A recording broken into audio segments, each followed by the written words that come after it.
আছে। রাস্তায় হাঁটার পর্যন্ত আমার নবীর আদর্শ আছে। কেমনে ঘুমাইবা আমার নবীর আদর্শ আছে।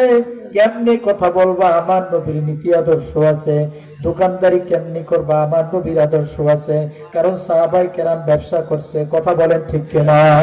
কথাবার্তার ধরন কেমন হবে আমার নবীর আদর্শ আছে। লেনদেন কেমন হবে আমার নবীর আদর্শ আছে। পরিবারের সাথে আমার আচার ব্যবহার কেমন হবে আমার নবীর আদর্শ আছে। সমাজে কেমন হবে আমার নবীর আদর্শ আছে। সচিবালয়ে কেমন আচার ব্যবহার হবে, কেমন নীতি আদর্শ হবে আমার নবীর আদর্শ আছে। আওয়াজ দিয়া বলেন আছে না না? আমার আল্লাহ কয় লিমান কানা ইয়ারজুল্লাহ, ও বান্দা বান্দি শোন, কিয়ামতের ময়দানে যদি আমি আল্লাহর সাথে দেখা করবার চাও, লাকাদ কানা লাকুম ফি রাসূলিল্লাহি উসওয়াতুন হাসানাহ, অবশ্যই আমি রাসূলের মধ্যে মডেল বানাইয়া তোমাদের কাছে পাঠায় দিছি। এই আদর্শগুলো যদি ধরতে পারো, মানতে পারো, মেনে নিতে পারো, জীবনের মধ্যে বাস্তবায়ন করতে পারো, অবশ্যই আমি আল্লাহ ওয়াদা দিলাম, কমিটমেন্ট দিলাম, কিয়ামতের ময়দানে বিনা পর্দায় কামা লাইলাতুল বদরে পূর্ণিমার চাঁদের মতো হুড়াহুড়ি ঠেলাঠেলি ধাক্কাধাক্কি হবে না। বিনা পর্দায় কিয়ামতের ময়দানে আমি আল্লাহরে তোমরা সবাই দেখতে পারিবা। জোরে আওয়াজ দিয়া কোন সুবহানাল্লাহ। কোন নবীর আদর্শ তুমি মানবা? যেই নবী আবার কোরআন পাইছেন, কোরআন পায়া পায়া জিবরিল আমিন শুনাই দিতে আমার নবী এগুলো আবার বয়ান করে শুনাই দিতেন। আমার নবীর দাওয়াতের নাম ছিলেন, হাদিসে বুখারীর বর্ণনা বিদায়া ওয়ান নিহায়ার মধ্যে হাদিস খানা উল্লেখ করা হয়েছে।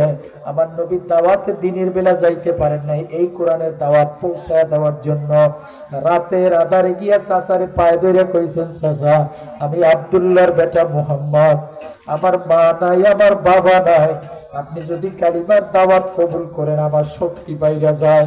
চাচা ডাক দিয়া বলছে, মুহাম্মদ বাতিজা, তুমি বাতিজা সেই পর্যন্ত আমি তোমার কালিমা কবুল করতে পারবো না, প্রত্যাখ্যান করে দিলেন। দিনের বেলা যাইয়া বাঘ ভাল্লুকের সঙ্গে বনে জঙ্গলের মধ্যে যাইয়া দিন কাটাইছেন। বাবারে আজকের আরাম, আমার আরাম আয়েশের কথা যদি বর্ণনা করো, মানুষ যদি জানে আমার শীতের রজনীর বিছানা একরকম, গরমে আর এক রকম, আমার চলার বিলিসিতা, নাস্তার খাবারের মেনু আলাদা। আর প্রিয় নবী যিনি না হইলে কিছু হইতো না, তিনি আজকের জঙ্গলে যাইয়া বাঘ ভাল্লুকের সঙ্গে দিন কাটায়। দ্বিতীয় রাত্রে আর এক চাচার বাড়ি চলে গেছে, ওই চাচার কাছে যাইয়া দাওয়াত দিয়ে দিছে এই কোরআনের দাওয়াত, তিনিও মানতে পারে নাই। তৃতীয় রাত্রে আর এক বাড়ি, চতুর্থ রাত্রে আর এক বাড়ি, পঞ্চম রাত্রে আর এক বাড়ি, ষষ্ঠ রাত্রে আর এক বাড়ি, সপ্তম রাত্রেও আর এক বাড়ি গিয়েছিলেন, তারাও দাওয়াত কবুল করে নাই। এই 7 রাত পর্যন্ত না খাওয়া। বলেন বাবা, একটা মানুষ কতক্ষণ না খাওয়া থাকতে পারে? 7 রাত পর্যন্ত এক মুঠো কেউ খাবার দেয় নাই, এক পেয়ালা পানি পর্যন্ত কেউ দেয় নাই, চাইছে ব্যর্থ হয়েছে। ক্ষুধা নিবারণের জন্য পেটের মধ্যে বড় এক পাথর রশি দিয়া পেঁচায় পেঁচায় বাঁধছে, পুজো দিয়া গেছে, লাঠি ভর দিয়া তিনি হাঁটা আরম্ভ করছেন। একজন জুয়ান মানুষের কাজ কি এটা যে কুজু হয়ে যাওয়া? ক্ষুধার যন্ত্রণা নিবারণের জন্য বসে গেছেন মাটিতে, পাথরের উপরে বসে বসে কান্না করে আর বলেন, আজ যদি আমার মা বাবা জমিনে বেঁচে থাকতো, আমার এত কষ্ট করা লাগতো না। এই জনপদের কেউ আমারে এক লোকমা খানা দিল না, এক পেয়ালা পানি পর্যন্ত আমার দিল না, আমি এই জনপদে আর থাকবো না। এই সবাই আমারে ফালাইয়া দিলেও আমার ফাতিমা আমারে ফালাইবে না। আজ আমি ফাতিমার দরজায় যা উপস্থিত হব, ফাতিমা আমারে খানা খাওয়াবে। হাদিসে বুখারীর বর্ণনার সে প্রিয় নবী একা একা কথাগুলো বলতেছিলেন, পেটে পাথর বাঁধা, রাত্র গভীর, লাঠি নিয়ে হেঁটে হেঁটে মরুভূমি পাড়ি দিয়া ফাতিমার দরজায় যায় উপস্থিত হয়ে গেছে। গভীর রাত্রে হঠাৎ করে বাহির থেকে আওয়াজ শোনেন, হাসান হোসাইন কাঁদে আর বলে, মা আমাদের নানা ভাই কি আমাদের জন্য খাবার নিয়ে আসবে না? আমাদের নানা ভাই আমাদের জন্য খেজুর নিয়ে আসতো। ফাতেমা সান্ত্বনা দিয়ে কয়, অবশ্যই নানা ভাই আসবে, দাওয়াতের কাজে ব্যস্ত মনে হয়। প্রিয় নবী বাহিরে বসে বসে সব কথাগুলো শুনতেছিলেন, সহ্য করার মতো ছিল না। তিনি আসছেন ক্ষুধার যন্ত্রণায় খাবারের জন্য। হাসান হোসাইনের এই আরজি শুনে প্রিয় নবী আর ডাক দেন নাই, সারা দেন নাই। ওখান থেকে তিনি চলে গেলেন। হেঁটে হেঁটে গিয়া বেদুইন কাফির বেদুইনের বাগানের কিনারায় উপস্থিত হয়ে গেলেন। ফজরের রক্ত হয়ে গেছে। নামাজ আদায় কইরা বেদুইনের কাছে গিয়া বললেন, হাল্লাকা তাস্তাজির। হাদিসে বুখারীর ইবারতে তিনি বলেন, এ বেদুইন বাবা, কাফির বেদুইন বাবাজি, আপনার বাগানে কি শ্রমিক লাগবে নাকি বদলা লাগবে নাকি? বেদুইন জিজ্ঞেস করে, কে শ্রমিক? প্রিয় নবী নিজেকে দেখা বলে, কেন, আমি নিজেই তো শ্রমিক। আল্লাহু আকবার বলো মুসলমান ভাইরা আমার। বেদুইন বলে, তুমি শ্রমিক হতে পারবে না, সেই যোগ্যতা তোমার মধ্যে নাই। তুমি কুজু দিয়ে গেছো, পাস হয়ে গেছো, লাঠি বট দিয়ে হাঁটো, তুমি কাজ করতে পারবে না। পয়গম্বর বলেন, আপনি যেই কাজ দিবেন আমি সেই কাজই করব। তুমি কি কাজ করবে, করতে পারবে? তুমি কি কূপ থেকে বালতি দিয়া পানি উঠায়া খেজুর গাছের বাগানে দিতে পারবে? নবীজি রাজি হয়ে বলেন, হ্যাঁ আমি তাও পারবো। একটু জোরে বলবেন কি সুবহানাল্লাহ। বেদুইন বললেন, বেতন বেশি দিতে পারবো না, এক বালতিতে 8টা করে খেজুর দিতে পারবো। প্রিয় নবী বললেন, আমি তাতেও রাজি আছি। বালতিতে রশি লাগাইয়া বালতি দিয়া বললেন, এই কূপ থেকে পানি উঠায়া বাগানে পানি দাও। প্রিয় নবী বালতি ফেলায়া পানি উঠাইয়া কষ্ট করিয়ে করে খেজুর গাছের বাগানে পানি দেওয়া আরম্ভ করলেন। 3 বালতি পানি উঠাইয়া বাগানে পানি দেওয়া হলো। 4র্থ বালতি ফিরলেন, পানি নিয়ে টান দিলেন, রশি ছিঁড়িয়া বালতি খানা পড়িয়া গেল। প্রিয় নবী কুয়ার কিনারায় দাঁড়ায় দাঁড়ায় চোখের পানি ফালায়া কান্না করে আর একা একা আওয়াজ দিয়ে বলে, বালতি ছেড়ার অপরাধে বেদুইন আমার উপরে নির্যাতন করবে, এটা আমার বিশ্বাস, কারণ বেদুইন এটা মাইনা নিবে না। এই বলতেছেন আর কান্না করতেছেন।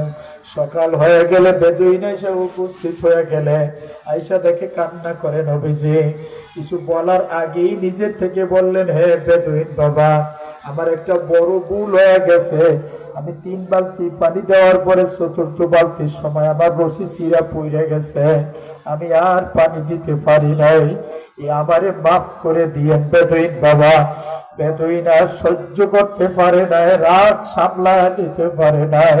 বেদুইনের হাতখানা বাড়ায়া আমার নবীর সুন্দর চেহারার উপরে একটা থাপ্পড় লাগা দিল।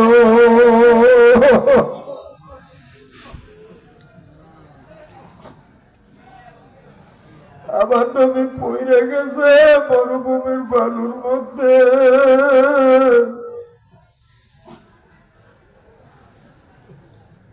নবী আমার কান্না করে আর বলে, আজ যদি আমার মা থাকতো,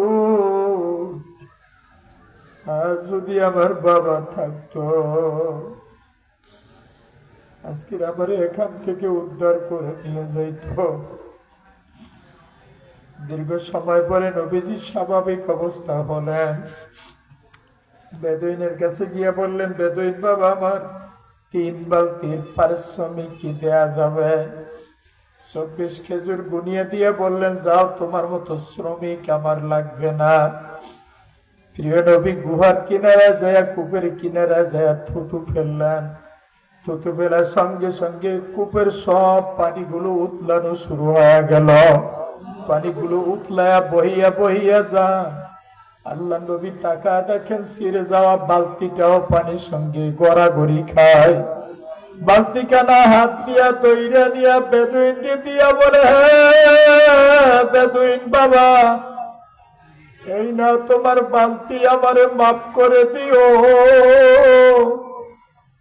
আল্লাহর নবী লাঠি ভর দিয়া মরুভূমি পাড়ি দিয়া খেজুর নিয়ে ফাতিমার দরজায় গিয়া উপস্থিত হয়ে ডাক দিয়া বলে, ফাতিমা, হাসান হুসাইনের জন্য খাবার নিয়ে আমি নবী হাজির, দরজা খুইলা দাও, তোমার বাবা আসছে। দরজা খুলে দিলে হাসান হুসাইন দৌড়ায় যায়, নানারে জড়ায় ধরে কান্দে আর কয়, নানা ভাই, আজকের কতদিন হয়ে গেল খানা নিয়ে আসো নাই, খেজুর নিয়ে আসো নাই। আমরা কি অন্যায় করছিলাম নানা ভাই?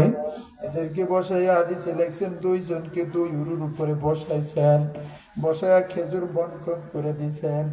ওরা আনন্দ করে আর খেজুর খায়।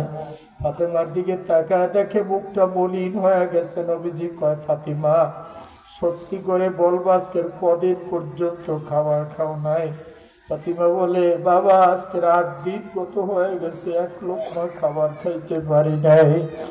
ফাতিমা এখান থেকে তুমিও খেজুর খেয়ে নাও। ফাতিমা বলে, বাবা একটু কথা বলতে চাই। কি কথা? আপনার মুখ তো মলিন হয়ে গেছে, শুকায় গেছে, মুখ দিকে তাকানো যায় না।